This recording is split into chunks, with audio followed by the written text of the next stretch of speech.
اعوذ باللہ من الشیطان الرجیم بسم اللہ الرحمن الرحیم رب اشرح لی صدری ویسر لی امری واحلل عقدۃ من لسانی یفقہوا قولی رب یسر ولا تعسر وتمم بالخیر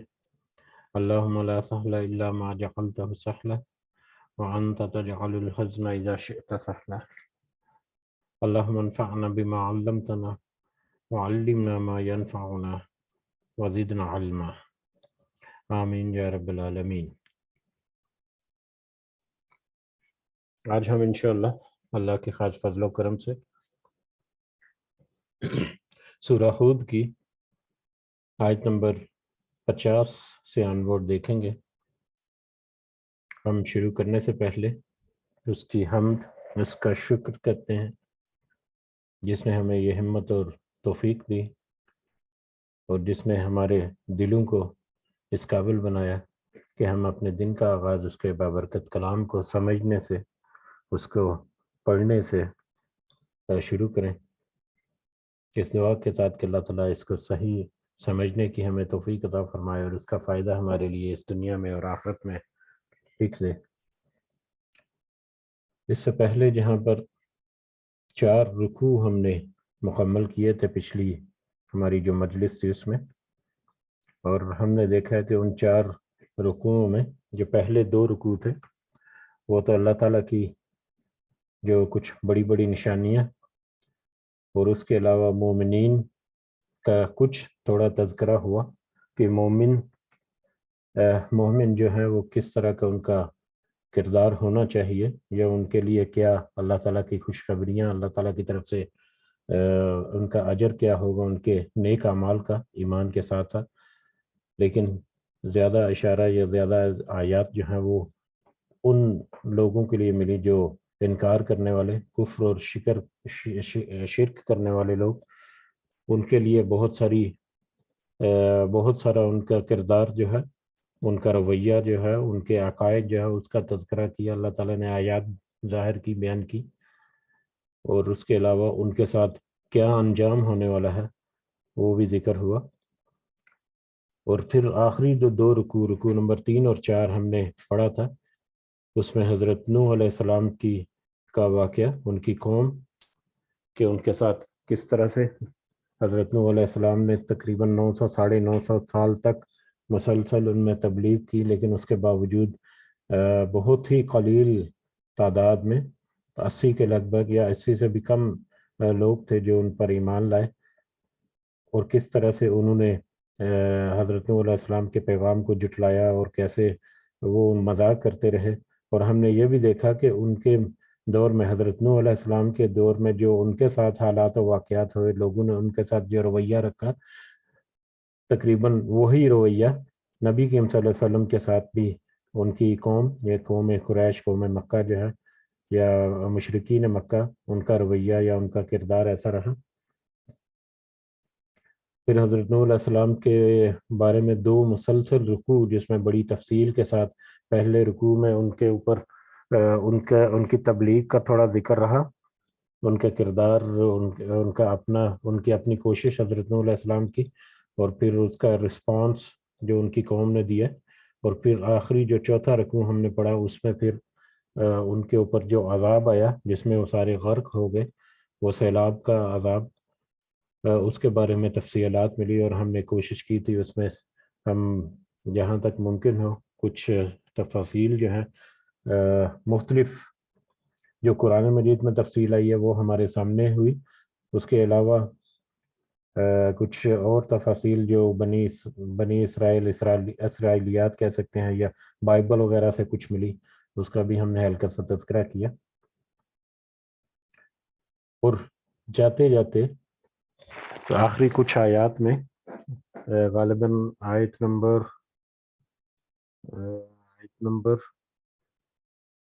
48،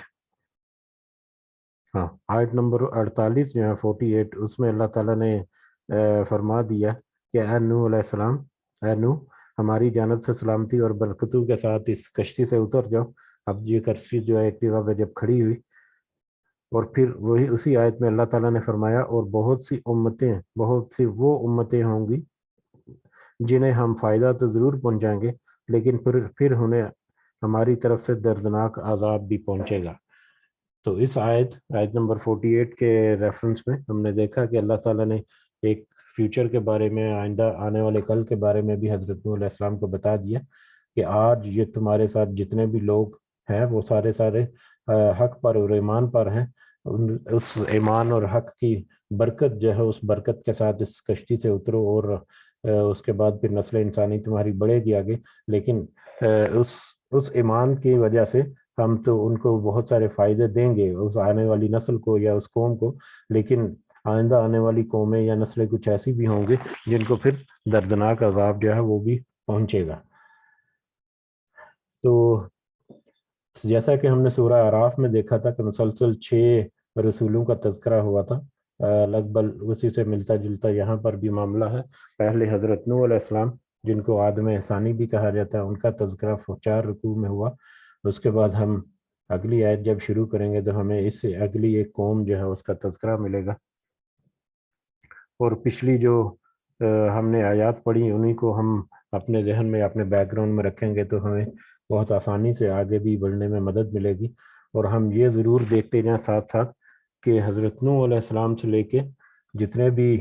رسول اور نبی گزرے، اللہ کا پیغام لے کر آئے، تقریباً سب کے ساتھ ایک ہی طرح کا معاملہ رہا۔ شرک کے بابت تقریباً سب نے اسی طرح سے اپنے نبیوں اور رسولوں کو جٹلایا، یا ان کے اوپر جو کتابیں اور وحی وغیرہ آتی رہی اس کو وہ جٹلاتے رہے، یہاں تک نبی کریم صلی اللہ علیہ وسلم کا دور آیا، اور وہاں پر بھی مشرکین کا یا انکار کرنے والوں کا وتیرہ، ان کے آرگومنٹس، ان کے کاؤنٹر کوسچننگ جو ہے وہ وہی رہی جو شروع سے چلتی آ رہی ہے۔ اور آج بھی ہم مختلف طریقوں سے اگر دیکھیں تو آج بھی منوان اسی طرح سے معاملات جو ہیں وہ موجود ہیں، اور اس کی موجودگی جو ہے وہ اس لیے بھی زیادہ اہم ہے ہمارے لیے سمجھنا کہ ہم نے جیسے ذکر کیا تھا حضرت نوح علیہ السلام کے دور میں جہاں پر باقی برائیاں تھیں، وہاں پر شرک جو ہے وہ امڈ کا سامنے آیا، جس کے نتیجے میں پھر انبیاء اور رسولوں کا سلسلہ شروع ہوا۔ اور شرک کی پہلی ابتدائی شکل ہم نے دیکھی تھی کہ کیسے وہ اپنے بزرگوں کو، اپنے آباء و اجداد کو کی قبروں کے اوپر انہوں نے مختلف طرح کی ایکٹیویٹیز شروع کی، اور ان کی شبیہ اور ان کی تصاویر جو ہیں وہ بنا کر ان کو فوکس کرنے کی کوشش کی، اور وہیں سے بت پرستی کا جو سلسلہ ہے وہ شروع ہوا۔ اور اس سے ملتی جلتی کتنی خرافات اور کتنے معاملات آج ہماری اس سو کالڈ امت میں بھی موجود ہیں، جو اپنے آپ کو مسلمان اور مومن کہتے ہیں۔ تو اس دعا کے ساتھ کہ اللہ تعالیٰ اس کی ہمیں گہری سوچ اور گہری سمجھ عطا فرمائے، اور اس کی کسی بھی چھوٹی سی چھوٹی برانچ، شرک کی کسی بھی چھوٹی سی چھوٹی برانچ سے اللہ تعالیٰ ہمیں محفوظ رکھے، اور ہمیں اتنی سمجھ اور سوچ ضرور دے کہ ہم اس کو اپنی زندگی میں ضرور دیکھ سکیں کہ کوئی ایسا معاملہ تو نہیں ہے جس سے ہم اپنی اصلاح کرنا ہمارے لیے لازم ملزوم ہو۔ اسی کے ساتھ بڑھتے ہیں آگے آیت نمبر 50 کی طرف۔ اعوذ باللہ من الشیطان الرجیم۔ وَإِلَىٰ عَادٍ، اور عاد کی طرف، اخاہم ہودا، ان کے بھائی ہود کو بھیجا، اور عاد کی طرف ان کے بھائی ہود کو بھیجا۔ عاد یہاں پر قوم عاد معلوم سے، عاد سے مراد یہاں پر قوم عاد ہے۔ اس قوم عاد کی طرف ہم نے ان کے بھائی یعنی انہی میں سے ہود کو بھیجا، ہود علیہ السلام کو بھیجا۔ قوم عاد جو ہے، جیسا کہ پہلے تذکرہ ہوا، حضرت نوح علیہ السلام کے 3 بیٹے جو ہیں وہ ان کے ساتھ ایمان لائے تھے، چوتھا بیٹا ایمان نہیں لایا تھا، اس کو وہ غرق ہو گیا اسی طوفان نوح میں۔ تو 3 بیٹے جو ان کے اوپر ایمان لائے تھے، ان میں سے ایک بیٹا جو ہے وہ سام تھا، اس کا نام سام تھا۔ تو سام کی نسل جو ہے وہ شام اور عراق کے علاقے میں انہوں نے ہجرت کی، اور وہ آگے بڑھی، اور سام کی نسل سے آگے 2-3 جنریشن کے بعد یہ ہود علیہ السلام جو ہے وہ ان کی قوم ہے، قوم عاد کہتے ہیں اسے۔ اور قوم عاد کے بارے میں ہم نے پہلے سورہ اعراف میں بھی تھوڑا سا تذکرہ کیا تھا کہ قوم عاد جو ہے وہ ایک بہت ہی طاقتور اور بہت ہی مضبوط قوم گزری ہے، جس کے بارے میں اللہ تعالیٰ نے بھی کہا ہے قرآن مجید میں کہ وہ بہت ہی، سورہ فجر میں غالباً، کہ بہت ہی طاقتور تھے. ایسی طاقت اللہ تعالیٰ نے کسی اور قوم کو نہیں دی. اور ان کی جو اسپیشلٹی تھی وہ فن تعمیر میں بہت مہارت حاصل کرتے تھے, اور اونچے اونچے ستونوں والی بلڈنگز یا عمارات جو ہیں وہ تعمیر کرتے تھے, اور بہت ہی مضبوط عمارات جو ہیں وہ تعمیر کرتے تھے. ارم ذات العماد, تو ستونوں والے ارم جو ہے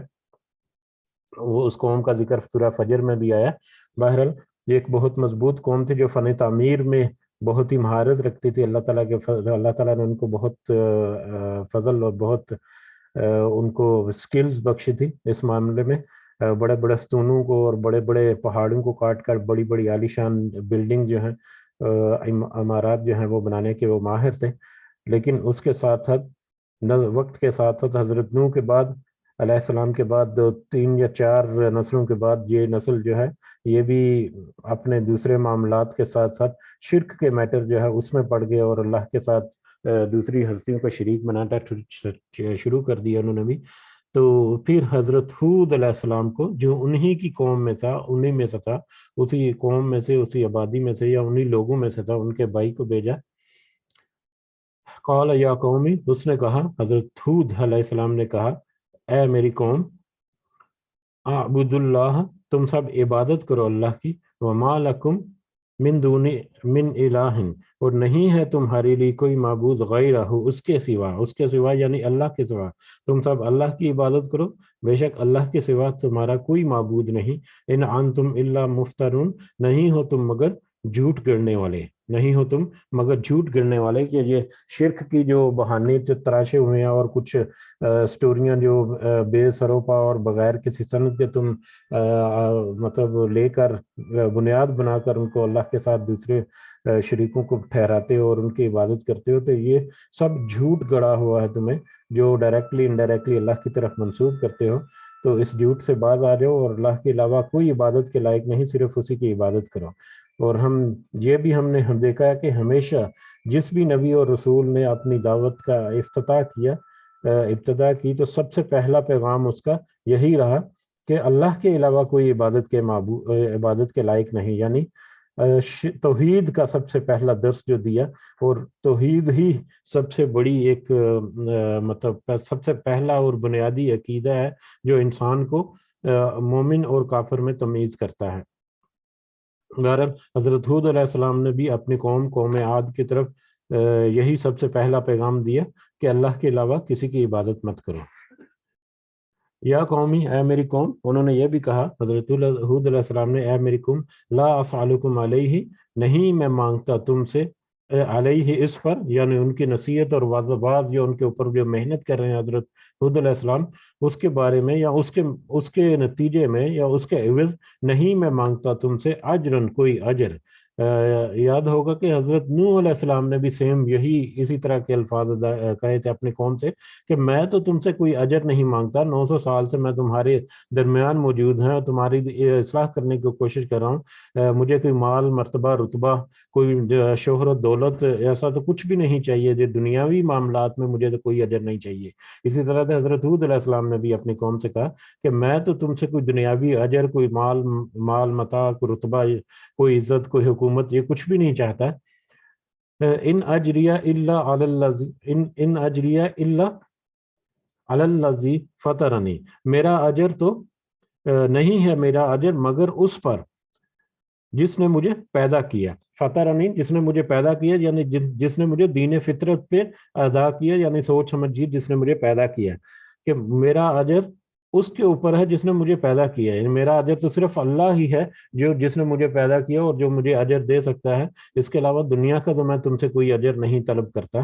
افلا تعقلون, تو کیا تم نہیں سمجھتے, تو کیا نہیں تم سمجھتے ہو کہ اب میں اتنے عرصے سے تمہارے اندر ہی موجود ہوں, تمہارے اندر ہی پلا بڑا جوان ہوا, تو اب تمہارے اندر ہی رہتے ہوئے اللہ تعالیٰ نے مجھے وحی کے ذریعے ایک خاص مقام اور مرتبہ دیا اور مجھے یہ ذمہ داری کی میں تمہاری اصلاح کروں. تو اب میں تمہارے سامنے بغیر کسی دنیاوی فائدے کے تمہاری اصلاح کے لیے یہ نصیحت کرتا ہوں, تو تمہیں کیوں سمجھ نہیں آتی؟ اب بھی تم نہیں سمجھتے کہ میں کسی فائدے کے بغیر تمہاری اصلاح کر رہا ہوں. اس سے بڑا اور کیا ثبوت ہوگا کہ مجھے کوئی دنیا کا لالچ نہیں ہے تم سے, صرف اپنی اصلاح کر لو. وَيَا قَوْمِ، اور اے میری قوم، استغفروا ربکم، تم سب بخشش مانگو اپنے رب سے،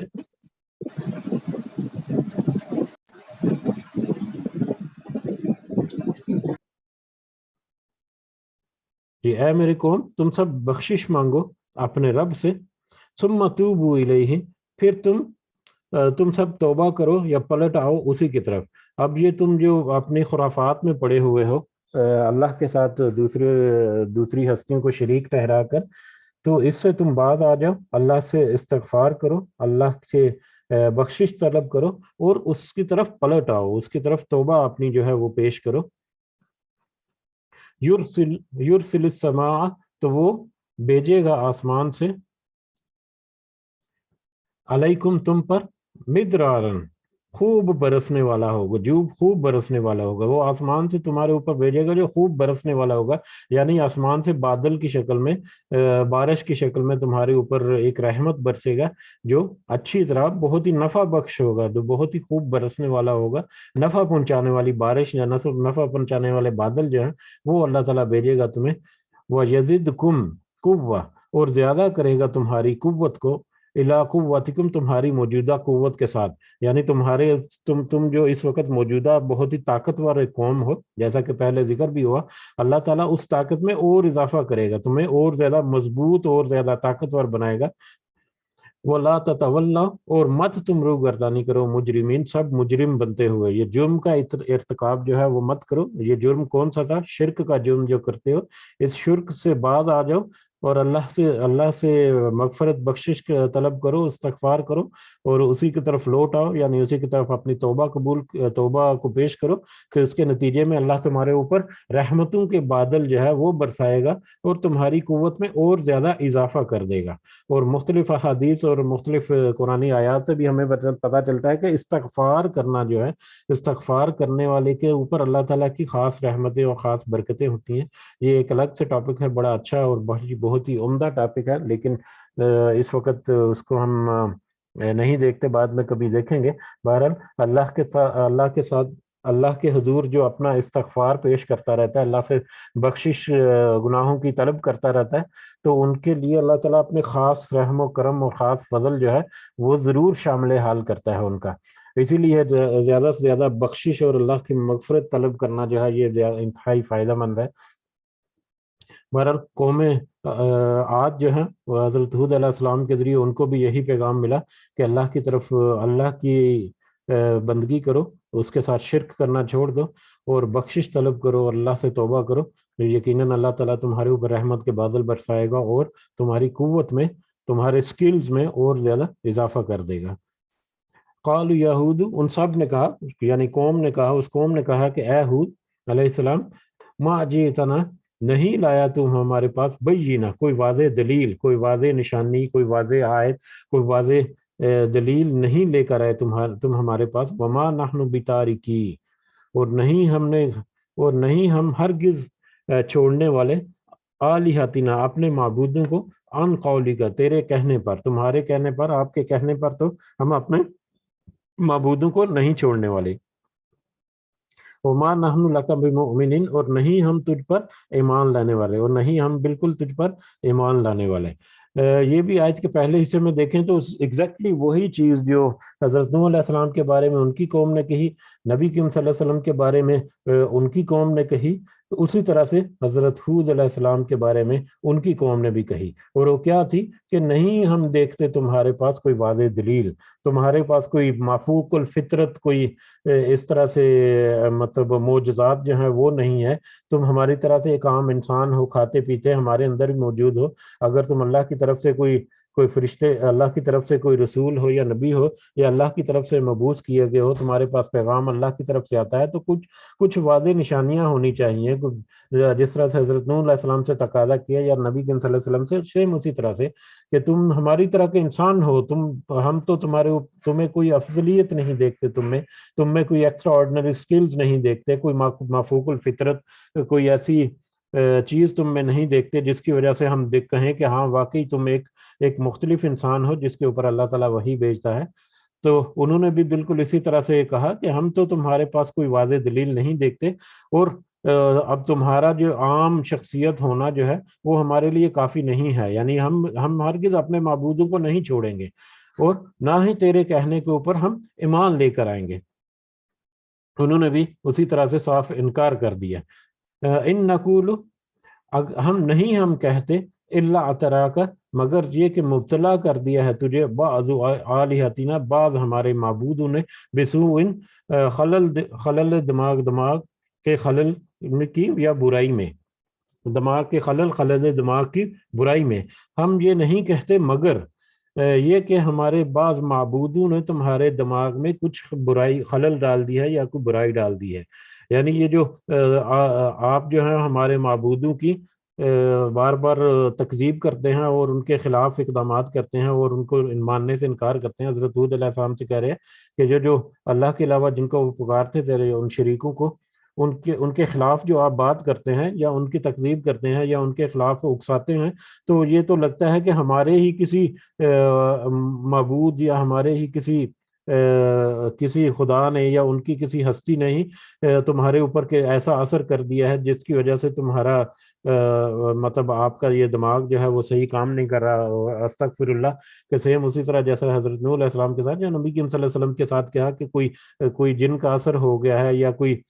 سایہ پڑ گیا ہے جس کی وجہ سے ایسی بہکی باتیں کرتے ہیں نعوذ باللہ، یا اس طرح کا معاملہ۔ تو سیم کہ ہمیں تو یہ لگتا ہے کہ ہمارے ہی کسی معبود نے تمہارے ساتھ ایسا کیا ہے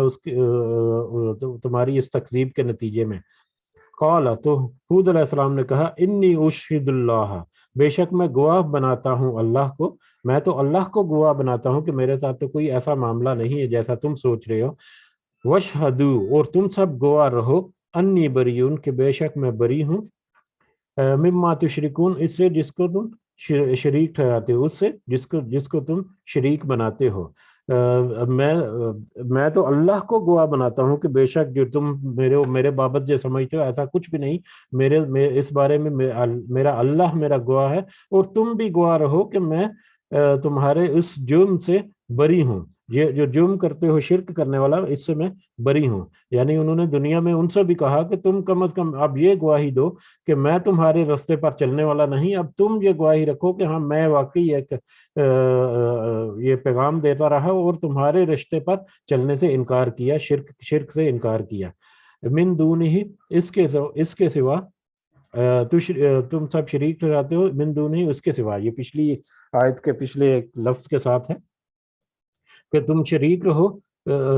تم بھی گواہ دے دو، تم بھی گواہ رہو کہ بے شک میں بری ہوں جن کو تم پوچھتے ہو، اس کے سوا یعنی اللہ کے سوا، جن کو تم اللہ کے سوا پوچھتے ہو ان کو میں شریک نہیں بناتا، یا ان سے میں بری ہوں۔ فقیدونی، تو تم تدبیر کر لو میرے خلاف، جمیعاً، سارے کے سارے مل کر، ثم لا تنظرون، پھر نہ تم مجھے مہلت دو۔ حضرت نوح علیہ السلام کی طرح یہاں پہ کہا گیا کہ تم اگر میرا رویہ تو وہی ہے، میرا پیغام تو ہمیشہ یہی رہے گا کہ اللہ کی طرف لوٹ آؤ، توحید کی طرف پلٹ آؤ، تو اب اگر تم نہیں ماننا چاہتے تو تم مل کر میرے خلاف جو بھی تدبیر کرنا چاہتے ہو کر لو، میرے خلاف کوئی اقدامات کرنا چاہتے ہو کہ بغاوت کرنا چاہتے ہو، جو بھی اقدام کرنا چاہتے ہو تم بھی وہ اقدام کر لو، اور تم مجھے مہلت بھی مت دو، مجھے یہ مت سوچو کہ تم دھمکیاں لگانے کی ضرورت نہیں، جو کرنا ہے وہ کر گزرو۔ اتنی توکل، تو بے شک میں نے بھروسہ کیا ہے، اللہ، اللہ پر، ربی و ربکم، وہ جو میرا رب ہے اور تمہارا بھی رب ہے، میں نے تو اس اللہ پر جو میرا اور تمہارا یا ہم سب کا رب ہے، میں نے تو اس پر بھروسہ کیا ہے۔ ما من دابہ، نہیں ہے کوئی چلنے والا، نہیں ہے کوئی جاندار، الا مگر ہوا آخذ، وہ پکڑے ہوئے ہے، وہ یعنی اللہ پکڑے ہوئے ہے، بناصیتہا، اس کی پیشانی کو، نہیں ہے کوئی جاندار اس دنیا میں، اس کائنات میں کہیں پر بھی نہیں ہے کوئی جاندار مگر جو پکڑے ہوئے ہے اس کی پیشانی کو اللہ تعالیٰ۔ ان ربی، بے شک میرا رب، علی صراط مستقیم، سیدھے رستے پر ہے، بے شک میرا رب سیدھے رستے پر ہے۔ میں تو صرف اللہ پر ہی بھروسہ کرتا ہوں جو نہ صرف میرا بلکہ تمہارا یا ہم سب کا رب ہے۔ اور یہ بھی یاد رکھو کہ دنیا میں جتنے جاندار موجود ہیں، اللہ ان سب کی پیشانی کو پکڑے ہوئے ہے، اللہ ان کی سب کی پیشانی کو پکڑے ہوئے ہے، یعنی اللہ کے ہاتھ میں سب کی بھاگ دوڑ ہے، اللہ کے ہاتھ میں ساری کار قدرت ہے۔ پیشانی کو پکڑنا یعنی تقدیر سے بھی اس کو کرتے ہیں کہ جو کچھ لکھا ہوا ہے، جو کچھ ہو رہا ہے وہ سب اللہ ہی کے اذن سے ہو رہا ہے. اور یا جیسے کہتے ہیں کہ کوئی پتہ نہیں ہلتا مگر اللہ کے حکم سے یا اللہ کے اذن سے. تو جو کچھ ہے وہ سارے کا سارا اللہ ہی کے ہاتھ میں ہے، یا اللہ کے حکم سے ہی ہے، یا اللہ ہی کی توفیق سے ہو رہا ہے. تو یہ جو رب، جو تمہارا اور میرا رب ہے، وہ ایسا ہے کہ جس کے ہاتھ میں ساری ساری قدرت ہے، جو ہر چیز پر قادر ہے، جو پیشانی کو پکڑے ہوئے ہے، یعنی جو یہ پوری کائنات کا نظام کو چلانے والا ہے اور اس کے اوپر نگران ہے. یہ ساری کی ساری کائنات میں جو کچھ ہو رہا ہے، یہ سارا کچھ اسی کے حکم سے ہو رہا ہے. جو بے شک میرا رب جو ہے وہ سیدھے رستے پر ہے. میرا رب سیدھے رستے سے مراد کہ میرے رب نے جو رستہ بتایا ہے بے شک وہ سیدھا ہے، اور جو اس رستے پر چلے گا، جو اللہ کے رستے پر چلے گا، وہ یقیناً ایک سیدھے رستے پر چل رہا ہے، جس کی منزل یقیناً ایک اچھا ٹھکانہ ہوگا. فَإِن تَوَلَّوْا، پھر بھی اگر تم پھر جاؤ، یعنی پھر بھی اگر حق کو قبول کرنے سے بات رہو اور انکار کر دو اسے، فقد ابلغتکم، تو یقیناً میں پہنچا چکا ہوں تمہیں، ما ارسلت بہ، وہ چیز جو میں بھیجا گیا ہوں اس کے ساتھ. یعنی اللہ تعالیٰ کی طرف سے جو وصیحت یا نصیحت یا اللہ کی جو وحی مجھے ملی ہے، جو میری ذمہ داری کی تو تم تک پہنچانا، تو بے شک میں نے تو اپنی ذمہ داری پوری کی، میں نے تمہارے تک وہ پیغام اللہ کا پہنچا دیا. اگر تم پھر بھی انکار کرتے ہو تو یہ یاد رکھو کہ میں نے اپنی طرف سے اللہ کا پیغام جو ہے ایمانداری سے تمہیں پہنچا دیا. الیکم، تمہاری طرف. وَيَسْتَخْلِفُ، اور جانشین بنا دے گا ربی، میرا رب، قومن، کسی قوم کو، غیرکم، تمہارے سوا، وَلَا تَضُرُّونَهُ، اور نہ تم سب نقصان پہنچا سکو گے اسے، شیئن، کچھ بھی. یعنی اللہ، اب تمہارا معاملہ جو ہے وہ یہ ہے کہ میں نے اپنی ذمہ داری پوری کرتے ہوئے اللہ کا پیغام پہنچا دیا. اب یہ بھی سن رکھو کہ اللہ جو ہے وہ کسی اور قوم کو تمہارے سوا جو ہے جانشین بنا دے گا، اور تم اس اللہ کا کچھ بھی نقصان نہیں کر سکو گے. یعنی اگر تم نے یہ رویہ نہیں چھوڑا، اس شرک کے میٹر کو ترک نہیں کیا، تو پھر اتنی طاقتور قوم ہونے کے باوجود اللہ تعالیٰ پوری قدرت رکھتا ہے کہ وہ تمہاری جگہ پر ایک کوئی دوسری قوم لے آئے، تمہیں کسی دوسری قوم سے بدل دے، یا تمہیں نیست و نابود کر کے تمہاری جگہ پر کوئی دوسری قوم جو ہے اس کو تمہارا جانشین بنا دے. اور اگر اللہ ایسا کرے گا تو تم اس کا کوئی کچھ بھی بال بھی باقی نہیں کر سکو گے، تم اللہ کا کوئی نقصان نہیں کر سکو گے. ان ربی، بے شک میرا رب، علی کل حفیظ، کل شیء حفیظ، ہر چیز پر خوب نگران ہے، ہر چیز کو خوب اچھی طرح سے دیکھ رہا ہے، ہر چیز کی مانیٹرنگ کر رہا ہے، ہر چیز اس کے علم میں ہے، وہ خوب نگران ہے، اس کے سامنے ہے یا اس کے حکم سے ہے، ہر چیز کو اللہ تعالیٰ جاننے والا ہے. ولما جاء، اور جب آیا، امرنا، ہمارا حکم، اور جب ہمارا حکم آیا، ہمارا حکم سے مراد یہاں پر عذاب ہے، کہ جب ہمارا عذاب آیا، نجینا ہودن، تو ہم نے نجات دی ہود کو، والذین آمنوا معہ، اور ان لوگوں کو جو ان کے ساتھ تھے، جو اس کے ساتھ تھے. جب ہمارا حکم آیا، یعنی جب عذاب کا وقت آیا، یا جب عذاب آ گیا، تو ہم نے ہود اور ان کے اوپر ایمان لانے والے جو لوگ تھے ان کو ہم نے نجات دی، برحمتن، رحمت کے ساتھ، منا، اپنی طرف سے، ہماری طرف سے رحمت کے ساتھ ان کو نجات دی. وَنَجَّيْنَاهُمْ مِنْ عَذَابٍ غَلِيظٍ، اور ایک بہت ہی سخت عذاب سے ان کو نجات دے دی. یعنی عذاب کیا آیا تھا قوم ہود کے اوپر یا قوم عاد کے اوپر؟ عذاب جو ہے ان کے اوپر سخت اور تیز ہوا جو ہے، آندھی اور جکڑ اور تیز ہوا جو ہے اس کا عذاب آیا تھا، اور مسلسل 7-8 دن اور راتیں جو ہے وہ مسلسل چلتی رہی، تیز آندھی طوفان کی شکل میں. اور اتنی شدید آندھی تھی کہ وہ پوری کی پوری بستی یا پوری قوم جو ہے وہ ملیہ میٹ ہوگی، تباہ و برباد ہوگی. اور عذاب آنے سے پہلے ہی اللہ تعالیٰ کے حکم سے حضرت علیہ السلام جو ہے وہ وہاں سے اپنے ان لوگوں کو جو ان کے اوپر ایمان لائے تھے ان کے ساتھ وہ ہجرت کر گئے. اور اس کے بعد پھر عذاب آ گیا، اور ہجرت کے نتیجے میں پھر اللہ تعالیٰ نے حضرت ہود علیہ السلام ان کے ساتھ جو ان کے ساتھی تھے ان کو اس دردناک اور سخت عذاب سے بچا دیا. وَتِلْكَ عَادٍ، اور یہ تھے عاد، یہ بھی ایک خاص طریقہ مطلب خطاب ہے، ایک انداز خطابت ہے کہ ایک خاص انداز سے کہ یہ ہے وہ عاد، یہ تھے عاد جس کے بارے میں پہلے تذکرہ ہوا کہ یہ بہت ہی طاقتور قوم تھی، جن کو اللہ تعالیٰ نے بہت مطلب بڑی سکل دی تھی، اور ستونوں کو تراش کر اور بلڈنگز بنا لینا یہ ایک اچھی خاصی مہارت ہے، خاص کر جب کوئی ٹیکنالوجی یا کوئی ٹیکنیک نہ ہو، لیٹسٹ مشینری جیسی آج کل کی ہے، تو یہ اللہ تعالیٰ کی طرف سے ایک بہت ہی مطلب بڑی سکل تھی، بہت ہی طاقت، اور اس کے علاوہ اللہ تعالیٰ نے اس قوم کو بہت طاقتور بنایا تھا، بہت طاقت دی تھی. تو یہ تھے عاد، یعنی اللہ تعالیٰ کی طرف سے جتنی مرضی طاقت ہے، اللہ تعالیٰ کی طاقت کے علاوہ کہ آگے یا اس کی مشیت، اس کے ارادے کے سامنے کسی کی کوئی مجال نہیں ہے. بہرحال یہ تھے عاد، جہدو بھی آیات ربہم، انہوں نے انکار کر دیا، انہوں نے انکار کیا اپنے رب کی آیات کا، وہ عصوا، اور انہوں نے نافرمانی کی، رسولہ، اس کے رسولوں کی. اس قوم نے قوم عاد نے نہ صرف اللہ کی آیات کا انکار کیا بلکہ رسولوں کی، جو رسول ان کے اوپر آئے ان کی بھی نافرمانی کی. واتبعوا، اور انہوں نے پیروی کی، امر کل جبار عنید، ہر زبردست جابر سخت اناد رکھنے والے کے حکم کی، ہر زبردست جابر سخت اناد رکھنے والے کے حکم کی. یعنی وہ ان لوگوں کی یا ان ہستیوں کی پیروی کرتے رہے، یا ان ہستیوں کے پیچھے وہ چلتے رہے جو کہ جابر تھے، جو کہ گمراہ تھے، جو کہ اللہ سے دور کرنے والے تھے. یعنی ایک تو دنیا کی طاقت میں طاقت کے اوپر انہوں نے غرور کرتے ہوئے دنیا کے مال و متاع کے اوپر انہوں نے اس کی پیروی کی، یا جن کو اللہ کے علاوہ وہ پکارتے تھے ان کی پیروی کی، جو کہ بے سند تھی، جن کا کوئی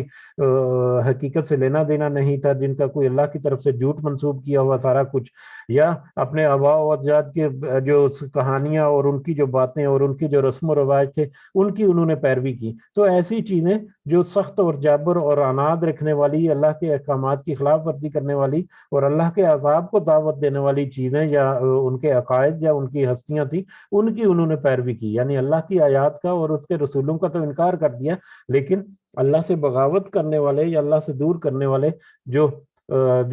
جابر قسم کے جو اعتقاد تھے یا معاملات تھے یا ہستیاں تھیں، ان کی پیروی کرتے رہے، جس کے نتیجے میں پھر ان کو سخت عذاب جو ہے وہ آیا اللہ کی طرف سے. وَأُتْبِعُوا، اور ان سب کے پیچھے لگا دی گئیں،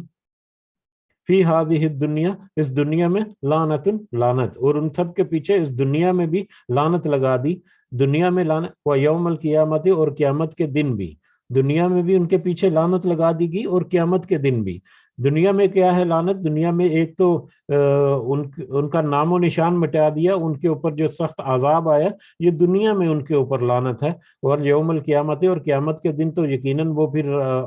ایک بڑے عذاب کو، ایک مسلسل اور ہمیشہ قائم رہنے والے عذاب کو بھگتیں گے. تو یعنی ان کے پیچھے اس کا نتیجہ کیا ہوا؟ ان کے انکار کا نتیجہ یہی ہوا کہ دنیا میں بھی ان کو ذلت اور رسوائی والے عذاب جو ہے اسے ہمکنار ہونا پڑا، اور آخرت میں بھی ان کو ہمیشہ قائم رہنے والا عذاب جو ہے وہ ملے گا. الا، خبردار، سن رکھو، ان عادن، کہ بے شک عاد نے، کفر کیا، ربہم، اپنے رب کا. بے شک قوم عاد نے کفر کیا. اگر کفر کی بجائے یہاں پر انکار کہیں تو یا زیادہ ہمیں مطلب ہماری آنکھیں کھولنے کے لیے کہ یاد رکھو یا سن رکھو، خبردار، کہ بے شک قوم عاد نے انکار کیا، ربہم، اپنے رب کا. الا، خبردار، بعدن، دوری ہے، لعاد، عاد کے لیے، قوم ہود، جو کہ قوم ہود تھی، ہود کی قوم تھی، ہود علیہ السلام کی قوم جو عاد کے نام سے مشہور ہے، اس قوم کی دوری ہے. یعنی اللہ تعالیٰ کی رحمت سے دور ہو گئی اس دنیا میں بھی اور آخرت میں بھی. اس کی وجہ یہ تھی کہ کفروا ربہم، کہ ان سب نے اپنے رب کا انکار کیا، اپنے رب کی باتوں کا، اپنے رب کی آیات کا، اس کے رسولوں کا، اس کی نصیحت کا، اس کی آیات کا انہوں نے انکار کیا، جس کے نتیجے میں وہ اللہ کی رحمت سے دوری ہو گئی ان سے اللہ کی رحمت. جی یہیں پہ رکھتے ہیں. وما علینا الا البلاغ المبین. جی آج سے سبق کے ریفرنس سے یا کچھ پوائنٹ ایڈ کرنا سکتے ہیں تو ضرور کر سکتے ہیں. جزاکم اللہ خیرن. آج حضرت ہود علیہ السلام کا ہم نے ذکر جو ہے وہ مکمل کیا. اس کی مزید تفصیلات اور بھی کچھ آیات میں سورہ فجر میں بڑی کچھ آیات ہیں، اس کے علاوہ کچھ آیات بھی ہیں، اور سورہ اعراف میں ہم نے آئی تھنک کافی ڈیٹیل سے حضرت حود علیہ السلام کی قوم کے بارے میں بھی تذکرہ کیا تھا۔ اللہ تعالیٰ سے دعا ہے کہ اس کی صحیح سمجھ عطا فرمائے، اور اس میں ہمارے لیے جو پیغام ہے پچھلی قوموں کے رویہ ہمارے سامنے واضح کر کے اس کو بھی ہمیں سمجھنے کی اللہ تعالیٰ ہمت و توفیق نصیب فرمائے۔ جی اگر کسی کو کوئی پوائنٹ ایڈ کرنا ہے تو ہم کر سکتے ہیں۔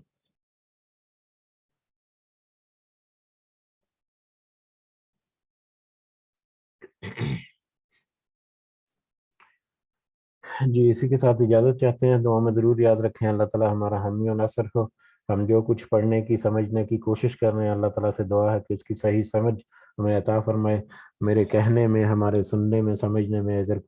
کوئی کمی بیشی ہے یا کوئی نقص رہ جائے تو اللہ تعالیٰ سے خاص معافی کی درخواست ہے۔ اللہ تعالیٰ ہمیں ضرور معاف فرمائے گا۔ ہمارے دلوں کی نیتوں کو اللہ تعالیٰ بہت اچھی طرح سے جانتا ہے۔ اس دعا کے ساتھ کہ اللہ تعالیٰ ہمارے لیے آسانی فرمائے، اس کے اوپر ہمیں استقامت نصیب فرمائے۔ ہمارے والدین کے ساتھ اللہ تعالیٰ خاص فضل و کرم کرے، جو اس دنیا میں حیات ہیں انہیں اچھی اور صحت سے بھری زندگی اللہ تعالیٰ عطا فرمائے۔ جو اس دنیا سے گزر چکے ہمارے والدین، بہن بھائی، رشتہ دار، عزیز و اقارب، سارے مومنین جو ہیں، اللہ تعالیٰ ان کو اپنے خاص رحم سے اور فضل و کرم سے جنت الفردوس میں اعلیٰ مقام عطا فرمائے۔ رب ارحمہما کما ربیانی صغیرا، رب ارحمہما کما ربیانی صغیرا، رب ارحمہما کما ربیانی صغیرا۔ اللہ تعالیٰ سے یہ بھی خاص دعا ہے کہ اللہ تعالیٰ ہمیں اپنے والدین کے لیے صدقہ جاریہ بنائے، اور ہماری اولاد کو اللہ تعالیٰ ہمارے لیے صدقہ جاریہ بنانے کی توفیق عطا فرمائے۔ ربنا تقبل منا انك انت السميع العليم وتب علينا انك انت التواب الرحيم۔ سبحان ربك رب العزة عما يصفون وسلام على المرسلين والحمد لله رب العالمين۔ سبحانك اللهم وبحمدك اشهد ان لا اله الا انت استغفرك واتوب اليك۔ جزاكم الله خيرا۔ السلام علیکم ورحمۃ اللہ وبرکاتہ۔